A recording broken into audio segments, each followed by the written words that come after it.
오늘 소개해드릴 책은 더 시스템. 언제부터인지 모르지만 제 독서 리스트에 있던 책인데요. 제가 사는 곳의 도서관에는 이 책이 없어서 다른 곳에서 빌려온 책을 읽고 있습니다. 먼저 들어가는 글 잠깐 소개해드릴게요.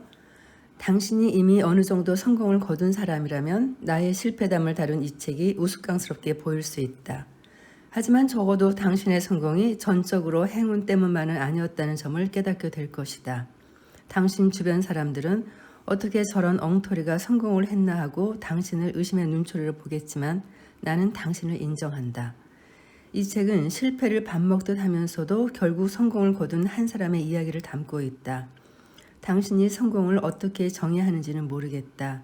다만 당신이 이제 막 성공하기로 마음 먹었다거나 그동안 인생이 왜 그리 안 풀렸는지 궁금하다면 이 책에서 쓸만한 아이디어를 찾아낼 수 있을 것이다. 당신이 알고 있는 것에다 내가 경험한 것들을 더하면 적어도 늪에 빠지지는 않을 테다. 잠깐 이 책의 저자를 소개하자면요. 스콧 애덤스라고 유명한 만화 딜버트의 작가입니다. 책 본문에 그가 어떤 사업에 얼마나 많이 자주 실패했는지가 담겨 있는데요. 그 많은 실패를 겪고도 결국은 성공할 수 있었던 비결이 궁금하기는 합니다. 그럼 잠깐 이 책의 내용을 살짝 훑어보겠습니다. 목표는 패배자들을 위한 것이다. 당신의 뇌에 마법을 걸려고 하지 마라. 뇌는 프로그래밍이 가능한 말랑말랑한 로봇이다. 성공으로 향하는 길에 가장 중요한 것은 당신의 에너지다. 기술을 하나씩 습득할 때마다 성공 가능성은 2배가 된다. 건강에 자유를 더하면 행복이다. 행운도 일종의 관리가 가능하다. 연기를 해서라도 수줍음을 정복하라. 신체를 단련해야 세상을 움직일 수 있다. 단순화는 평범함을 놀라움으로 변모시킨다. 이 책에서 나는 당신에게 이 주제들에 대해 제대로 설명할 것이다. 그중 일부는 그동안 당신이 상식이라 여겨왔던 것들을 무너뜨릴 것이다. 그리고 이 책이 도움이 되는지 판단하기 전에 당신에게는 옥석을 가릴 수 있는 시스템이 필요하다. 대부분의 사람들은 자기가 허튼 소리를 걸러내는 완벽한 걸음망을 지니고 있다고 생각한다. 그러나 살면서 터무니없는 행동을 최소화하고 싶다면 진실과 허구를 가려낼 수 있는 구체적인 시스템을 갖추어야 한다. 아래에 소개하는 걸음망을 일단 이 책을 읽는데 활용해 보기를 바란다. 아마 이 걸음망은 앞으로 당신이 살아가는데 큰 도움이 될 것이다.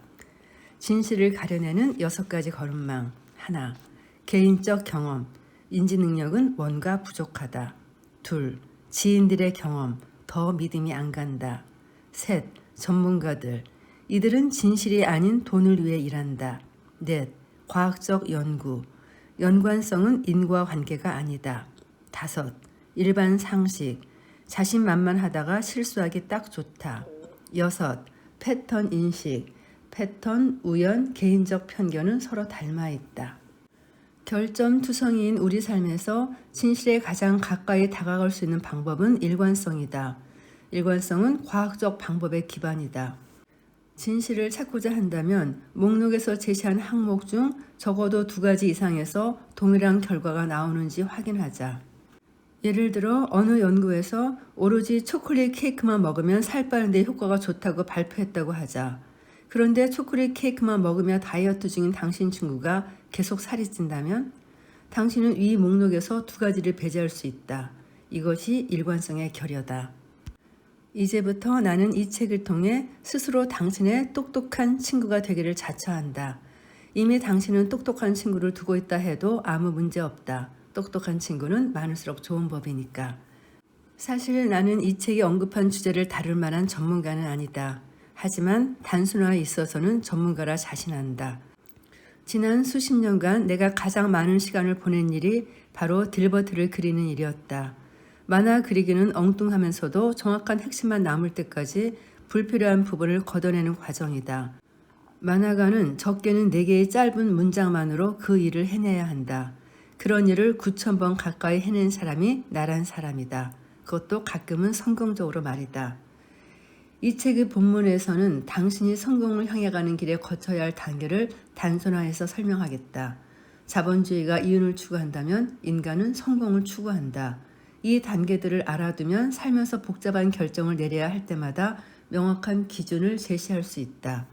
나도 당신에게 만능 성공 공식을 제공할 수 있으면 좋겠다. 하지만 알다시피 삶이란 게 그렇게 굴러가지는 않는다. 내가 할 수 있는 일은 당신이 고사하는 방식과 비교 가능한 모델을 제시하는 것뿐이다. 당신의 방식과 이 책에서 소개하는 방식을 조합하면 올바른 길로 나아갈 수 있을 것이다. 판단은 오로지 당신의 몫이다. 패턴을 인식하고 관찰하며 시도하는 과정을 통해 어떤 지혜를 얻는다면 당신에게 가장 잘 어울리는 게 무엇인지 판단할 수 있다. 내가 제시하는 방식을 당신의 방식과 비교해보고 다른 사람들이 제시하는 방식과도 비교해보라. 모든 사람은 저마다 자기만의 공식을 찾아내는 법이니까. 저는 이 책을 읽고 나서 저자가 정말 다른 사람을 돕기 위해서 이 책을 썼다는 저자의 진정성을 느낄 수 있었어요. 그럼 본문에서 저자가 우리에게 들려주고 싶은 핵심 요점 몇 가지를 요약해서 남겨드리겠습니다. 책의 본문은 모두 4개의 파트로 구성되어 있어요. 파트 1, 실패를 인정하고 뽑아먹어라. 파트 2, 나는 성공하기로 결정했다. 파트 3, 성공을 찾아서. 파트 4, 결국은 시스템이다. 소제목만 보더라도 결국 파트 4가 저자가 우리에게 들려주고 싶은 가장 핵심 내용인 것은 아시겠죠? 그러나 각각 다른 파트에서도 남겨두고 싶은 이야기가 있어 잠깐 소개해드리고 넘어가도록 하겠습니다. 먼저 파트 1에 나오는 세 번째 단락, 열정 같은 소리 하네. 성공한 사람들은 종종 이런 조언을 던진다. 당신의 열정을 쫓아라. 얼핏 들으면 지극히 합리적인 말로 들린다. 열정이 있으면 에너지가 상승하고 거절해도 굴하지 않는 정신과 결단력이 강해질 테니까. 하지만 이런 말은 대부분 헛소리에 불과하다. 일이 잘 풀리고 있는 무언가에 열정적이기는 쉽다. 그리고 그런 점이 열정의 중요성에 대한 우리의 생각을 왜곡시킨다. 객관적으로 판단하자면 내가 지녔던 열정은 내가 거둔 성공에 따라 움직였다. 열정이 성공을 불러왔다기보다는 성공이 열정을 불러왔던 것이다. 그러니 당신이 성공으로 향하는 길을 계획하고 있다면 열정 따위는 잊어버려라. 이어지는 내용은 첫 번째 파트의 6번째 장입니다. 패배자는 목표를 설계하고 승자는 시스템을 만든다. 21살의 나는 대학 졸업장을 손에 쥐고 캘리포니아행 비행기에 올랐다. 살면서 처음으로 탄 비행기였다. 나는 60대 초반으로 보이는 남자의 옆자리에 앉게 됐다. 촌스러운 헤어스타일에 싸우려 정장을 걸치고 오지 말아야 할 곳에 온 사람처럼 부자연스러운 행동을 하던 내가 그 사람 눈에는 꽤나 이상하게 보였을 것이다. 그는 내게 캘리포니아행 비행기를 타게 된 사정을 물었고 나는 그의 질문에 대답했다. 목표가 아니라 시스템을 지녀야 한다는 말을 들은 건 그때가 처음이었다. 그는 더 나은 조건을 찾는 시스템을 통해 여러 회사들을 거치며 경험을 쌓았고 마침내 CEO의 자리에 올랐다고 했다. 만약 그가 구체적인 목표나 승진을 염두에 두고 진로를 선택했다면 그의 선택지는 매우 제한적이었을 것이다. 하지만 그의 시스템에서는 전 세계가 잠재적인 직장이었다. 그리고 그날 기내에서 내가 확인한 두 번째 교훈은 겉모습이 중요하다는 사실이다. 목적지에 도착할 즈음 그 CEO는 내게 명함을 주며 내가 원하기만 한다면 지금 회사에 자리를 마련해 주겠노라고 장담하듯이 말했다. 만약 그날 내가 해진 청바지에 허접한 티셔츠를 걸치고 낡아빠진 운동화를 신고 있었다면 내게 그런 제안을 하지 않았을지도 모른다. 이 단락에서 저자는 목표 설정과 시스템 구축에 대한 차이점을 분명하게 설명해 주고 있는데요. 목표 설정은 패배자들이나 하는 짓이다. 즉, 목표 지향적인 사람은 항상 실패의 순간들을 안고 살아가야 한다는 말이다. 하지만 목표가 아닌 시스템 모델은 인간이 하고자 하는 거의 모든 일에 적용할 수 있다. 다이어트를 예로 들면 20kg 감량은 목표지만 올바른 식습관은 시스템이다. 운동은 또 어떤가?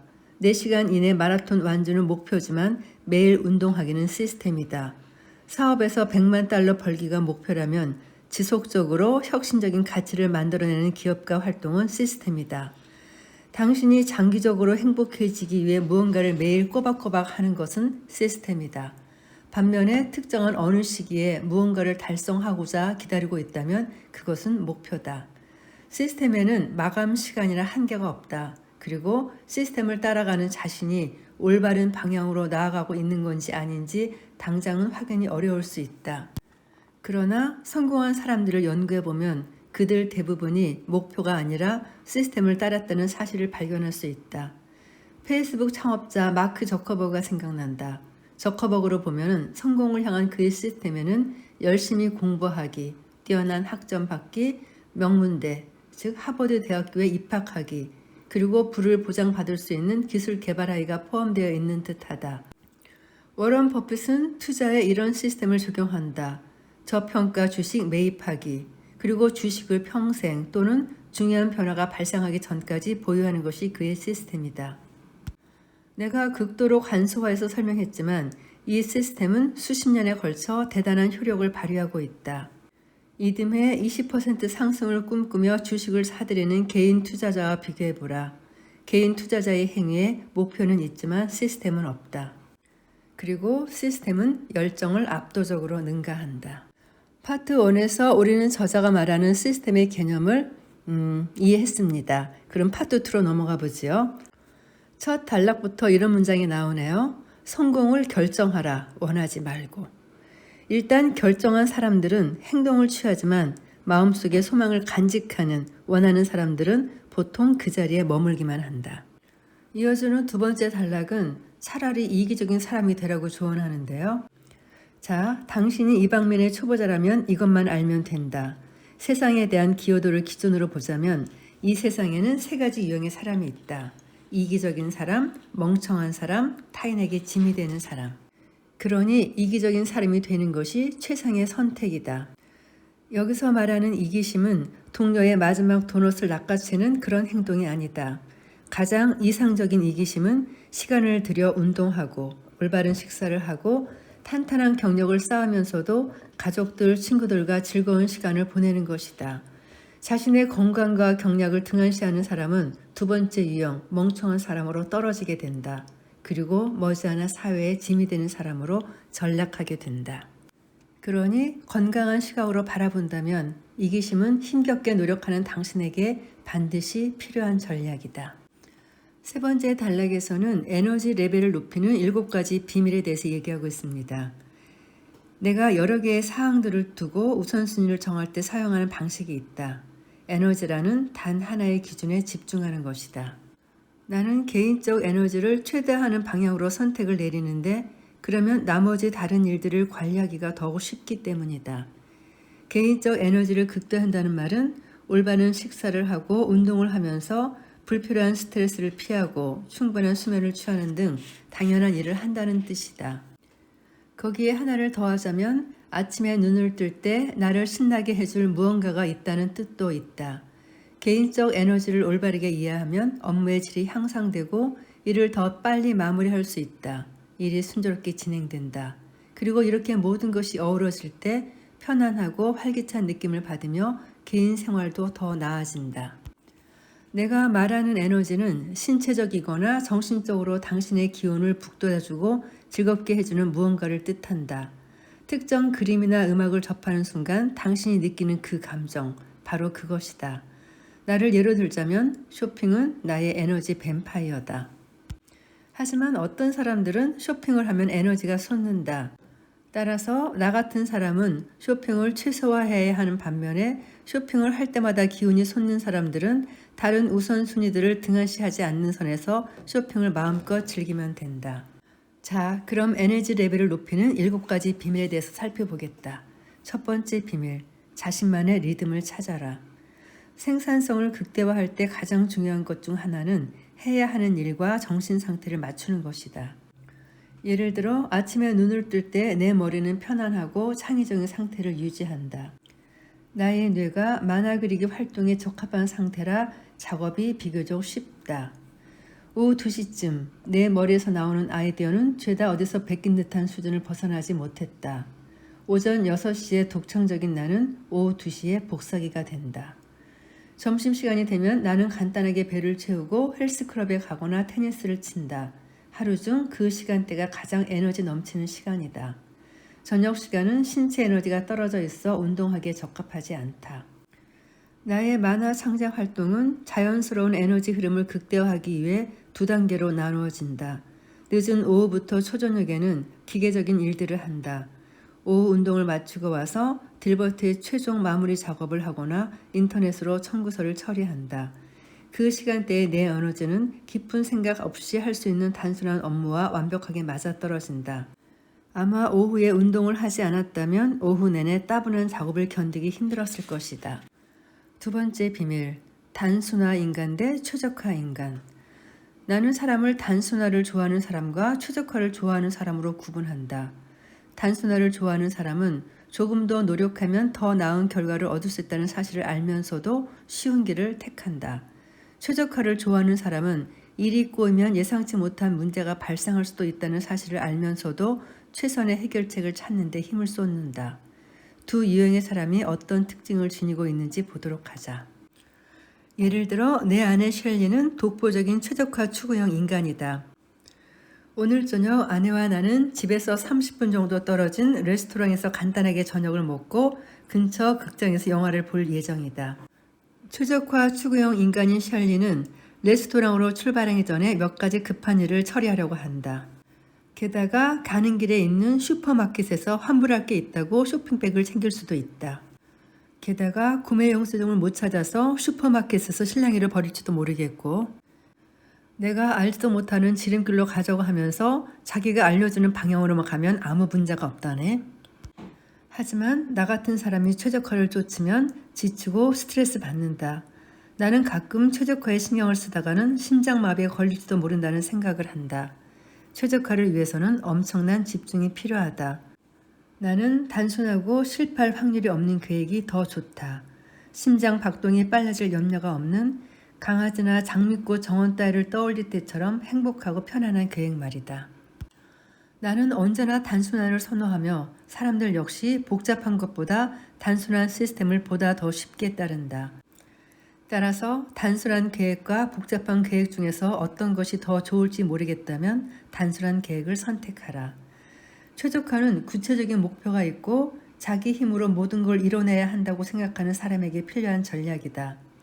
반면 단순화는 일반적으로 세상을 시스템이라는 관점에서 바라보는 사람에게 어울린다. 대부분 가장 좋은 시스템이라고 하는 것들을 보면 간단한데 그럴 만한 이유가 있다. 복잡한 시스템은 실패 확률이 높기 때문이다.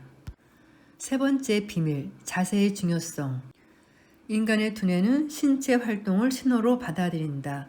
내 경험상 소파에 축 늘어진 편안한 상태로 앉아있으면 뇌가 게으름 모드로 전환하기 시작한다. 하지만 양발을 바닥에 붙이고 정자세로 앉으면 내 몸이 이제 집중해서 일할 시간이 되었다는 신호를 뇌에 전달한다. 그러니 일할 때는 특정한 공간에서 특정한 자세로 앉고 쉬거나 놀 때는 다른 공간을 사용하는 것이 좋다. 그렇게 하면 뇌가 물리적인 환경을 일종의 명령어로 인식하고 그 환경에 맞춰 에너지와 집중도를 조절할 수 있게 된다. 네 번째 비밀, 청결함이 에너지에 끼치는 영향. 사람마다 청결의 기준이 다르겠지만 어쨌든 청결함은 에너지에 영향을 끼친다. 방이 깨끗해지면 당신의 에너지도 올라갈 테니 말이다.